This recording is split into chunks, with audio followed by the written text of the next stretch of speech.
ARD daily life में आपका स्वागत है। हमारे चैनल को लाइक, शेयर और सब्सक्राइब जरूर करें। नांदेड BHMS CCMP कोर्स केलेल्या होमिओपॅथी पदवीधरांना महाराष्ट्र मेडिकल काउन्सिल MMC मध्ये नोंदणी देण्याच्या निर्णयाविरोधात भारतीय वैद्यकीय संघटनेने IMA राज्यव्यापी 24 तासांचे कामबंद आंदोलन पुकारले आहे।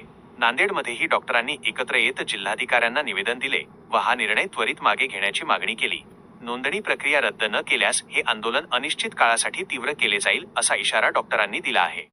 आजचा हा IMAचा टोकन स्ट्राईक आहे महाराष्ट्र स्टेटचा। जर MMC मध्ये रजिस्ट्रेशन BHMS CCMP लोकांचं सुरू झालं तर इंडेफिनाइट स्ट्राईक सुरू होईल पूर्ण राज्यभर आणि याचा इमर्जन्सी आरोग्य सेवेवर परिणाम होईल, जे की रुग्णांसाठी राज्याच्या रुग्णसेवेसाठी धोकादायक आहे। त्यामुळे आमची शासनाला प्रखर मागणी आहे की MMC मध्ये महाराष्ट्र मेडिकल काउन्सिल जी फक्त MBBS लोकांसाठी रजिस्ट्रेशन बॉडी आहे तिथे CCMP ग्रॅज्युएट धारकांना रजिस्ट्रेशन देण्यात येऊ नये। आमच्या आंदोलनामध्ये मार्ड, स्टुडंट असोसिएशन, त्याच्यानंतर इंटर्न असोसिएशन, सगळ्या जवळपास ॲलोपॅथीशी मॅग्मो, MSMT जवळपास 8 ते 10 असोसिएशनचा राज्यभर पाठिंबा आहे। शासनाने BHMS CCMP धारकांना आज महाराष्ट्र मेडिकल काउन्सिलमध्ये 9 वाजल्यापासून रजिस्ट्रेशन देण्यासाठी एक नोटिफिकेशन काढलेलं आहे आणि त्या नोटिफिकेशनला विरोध इंडियन मेडिकल असोसिएशनने अनेक वर्षापासून केलेला आहे आणि ते नोटिफिकेशन मागे घ्यावं आणि महाराष्ट्र मेडिकल काउन्सिलमध्ये CCMP धारकांना नोंदणी देऊ नये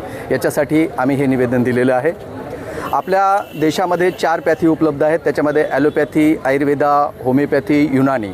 प्रत्येकजण ज्या पॅथीचा अभ्यास करतो त्याच पॅथीचे रुग्णांवर इलाज केले पाहिजेत, हा मुख्य उद्देश नॅशनल मेडिकल कमिशन आणि सेंट्रल काउन्सिल ऑफ होमिओपॅथी या दोन्ही अपेक्स बॉडीचा आहे। जर समजा 6 महिन्याचा किंवा 1 वर्षाचा कोर्स करून आम्ही होमिओपॅथीला विरोध नाही, आयुर्वेदाला विरोध नाही, युनानीला विरोध नाही, प्रत्येक पॅथीचं रुग्ण उपचारामध्ये प्रत्येकाचं एक वेगळं स्थान आहे आणि ते स्थान ॲलोपॅथिक डॉक्टर्स किंवा आम्ही सगळेजण मान्य करतो। आमचा मुख्य मुद्दा हेच आहे की ज्या पॅथीचं तुम्ही शिक्षण घेता त्याच पॅथीचे उपचार तुम्ही रुग्णांवर केले पाहिजेत आणि 6 महिन्याचा किंवा 1 वर्षाचा कोर्स करून तुम्हाला ते सखोल ज्ञान प्राप्त होत नाही आणि याच्यामुळं रुग्ण उपचारांमध्ये बाधा येऊ शकते, हा मुख्य मुद्दा आहे आणि आरोग्य सेवेवर याचे दूरगामी परिणाम होतील। त्याच्यासाठी इंडियन मेडिकल असोसिएशन हा विरोध करत आहे। आम्ही आज जे BHMSच्या डॉक्टरांना 1 वर्षाचा CCMPचा कोर्स करू घातला आहे गव्हर्नमेंटनी, त्याच्याशी आमचा कुठल्याही प्रकारचा विरोध नाही। CCMP हा 1 इयरचा कोर्स करून BHMSचे डॉक्टर किंवा ते प्रॅक्टिस करू शकतात।